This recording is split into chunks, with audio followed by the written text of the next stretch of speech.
వసంత కోకిల వనమంతా పిలుపులా వసంత కోకిల జగమంతా గెలుపులా.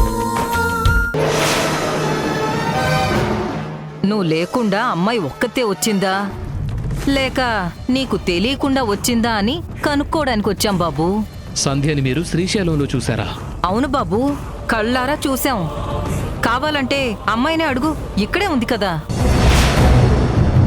మీరొచ్చింది ఇది అడగడానికా లేక ఇంకేదైనా ఉందా? ఈ ఒక్క డౌట్ క్లియర్ అయితే చాలు బాబు. సంధ్యని శ్రీశైలం పంపించింది నేనే.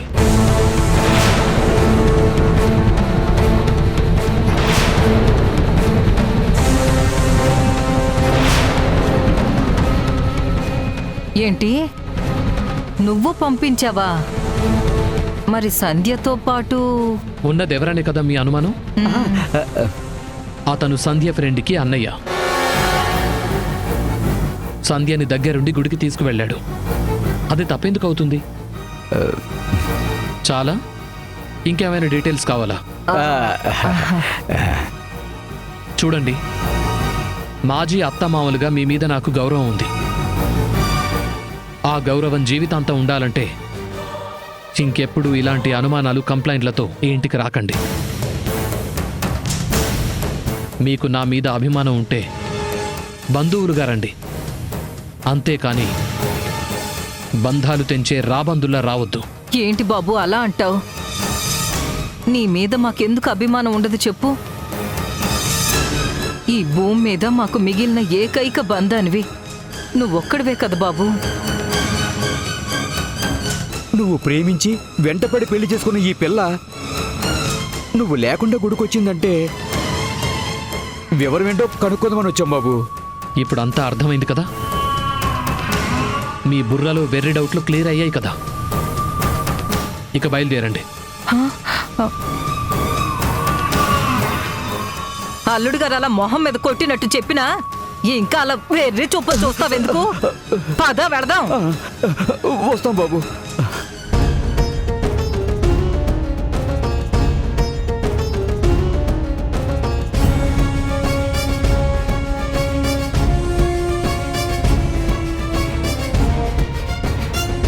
సంధ్య, వాళ్ళలా అడిగేసరికి భయపడ్డావు కదా? వాళ్ళలాగే నేను కూడా నిన్ను అనుమానిస్తున్నాను అనుకున్నావు కదూ? మీ ఫ్రెండ్ పెళ్లి వైజాగ్లో అని చెప్పావు. మరి శ్రీశైలం ఎందుకు వెళ్ళావు? నీకు అబద్ధం చెప్పడం రాదని నాకు తెలుసు సంధ్య. ఎవరది? అది అతను ఎవరితోనూ కలిసి గుడికెళ్ళావంటే తప్పకుండా నీకు తెలిసిన వాళ్లే అయి ఉంటారు. నీ కొలిగా,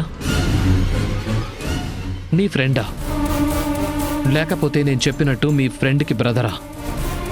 ఎవరతను? మీరు చెప్పిందే నిజమండి. అతను మా ఫ్రెండ్ కజినే. ఫ్రెండ్ కజినే అయితే టెన్షన్ పడ్డం ఎందుకు? నార్మల్గా చెప్పొచ్చు కదా సంధ్య. మరి వైజాగ్లో పెళ్ళైతే శ్రీశైలం ఎందుకు వచ్చావు?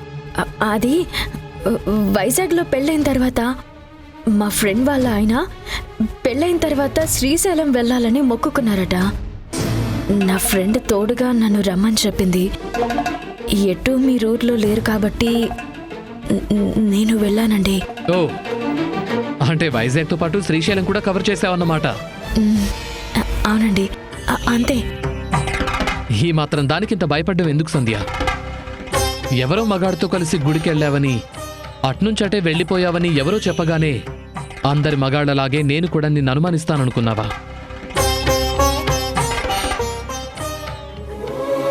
మై డియర్ సంధ్య డార్లింగ్, నువ్వేంటో నాకు తెలుసు, నీ క్యారెక్టర్ ఏంటో నాకు తెలుసు. నిన్ను అనుమానించడం అంటే నన్ను నేను అవమానించుకోవడమే. మా అత్తమామలే కాదు, ఈ లోకమంతా చెప్పినా నేను నమ్మనుగాక నమ్మను. ఎందుకంటే నా సంధ్య నిప్పు, తప్పు చెయ్యదు. ఇప్పుడే కాదు, ఎప్పటికీ.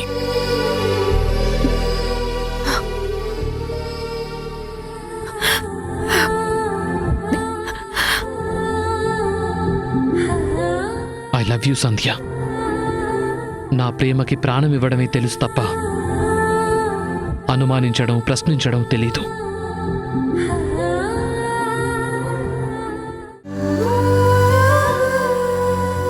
ఏవండి, సూర్య ఆరోగ్యం కుదుట పట్టానికి ఇంకా 4 నెలలు పడుతుందని డాక్టర్ గారు చెప్పారా?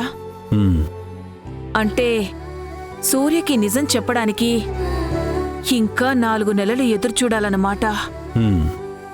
అంటే అప్పటి వరకు సంధ్యకి అగ్ని పరీక్షే కదూ? అబ్బా ఏంటండి మీరు ప్రతిదానికి ఊ ఊ అని ఊరుకుంటారేంటండి? ఊరుకోక ఏం చెప్పమంటావు లక్ష్మి?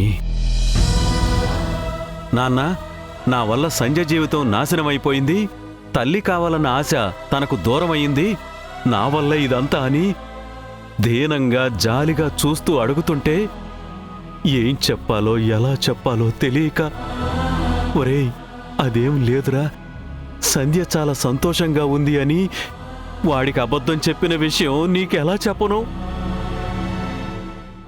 సంజయ్ జీవితంలో నేనొక పనికిరాని వస్తువునని వాడెంతగానో బాధపడుతుంటే, కాదురా నువ్వు రావడంతోనే ఇన్నాళ్ళు అల్లకలోలంగా ఉన్న సంజయ్ మనసులో ప్రశాంతత మొదలైంది అని గొప్ప అబద్ధం వాడితో చెప్పానని నీతో ఎలా చెప్పమంటావు? సంజయ్కి ఏ ఆశలు కోరికలు లేవు, ఇప్పుడు చాలా సంతోషంగా ఉంది, ఇలాగే జీవితాంతం ఉండాలనుకుంటుంది అని నిజం దాచి నేను వాడితో మాట్లాడానన్న విషయం నీతో చెప్పమంటావా? చెప్పు లక్ష్మి, నీకేం కావాలి? ఎలా చెప్పమంటావు? అది కాదండి, సంధ్యకి దూరంగా ఉండమని మనం అబద్ధం చెబితే అదే వాడి లోపం అని, సంధ్యలో మార్పుకి కారణం అని బాధపడుతుంటే మనం చూసి ఎలా తట్టుకోగలవండి? తట్టుకోవాలి లక్ష్మి, తట్టుకోవాలి. వాడి ఆరోగ్యం గురించి, సంజయ్ జీవితం గురించి ఆలోచించి అన్నింటినీ ఓపికతో మనమే భరించాలి. ఏవండి, ఆకాష్ అత్తామామలు సంధ్యని గుడిలో చూశారని సంధ్య మనతో చెప్పింది. వాళ్ళు ఆకాష్తో చెప్పే ఉంటారా? ఆకాష్ సంధ్యకి మధ్య ఏదైనా సమస్య వచ్చిందంటారా? సంధ్య ఏమో ఫోన్ కూడా చేయలేదు. నాకెందుకో భయంగా ఉందండి. అంత భయంగా ఉంటే నువ్వే ఫోన్ చేసి మాట్లాడు. అంతేకాని నీ అనుమానాలతో నా గుండెల్లో దడ తెప్పించకు.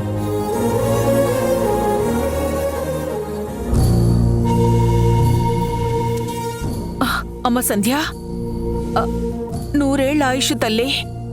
ఇప్పుడే నీ గురించి అనుకుంటున్నావు, నువ్వు ఇలా వచ్చావు. రామ్మ కూర్చో. రామ్, కూర్చోమ్మా.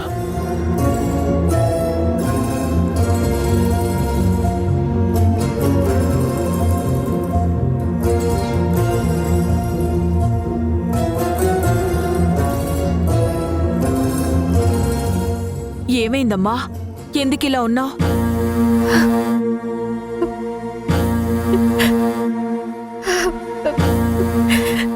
సంధ్య, ఏం జరిగింది తల్లి?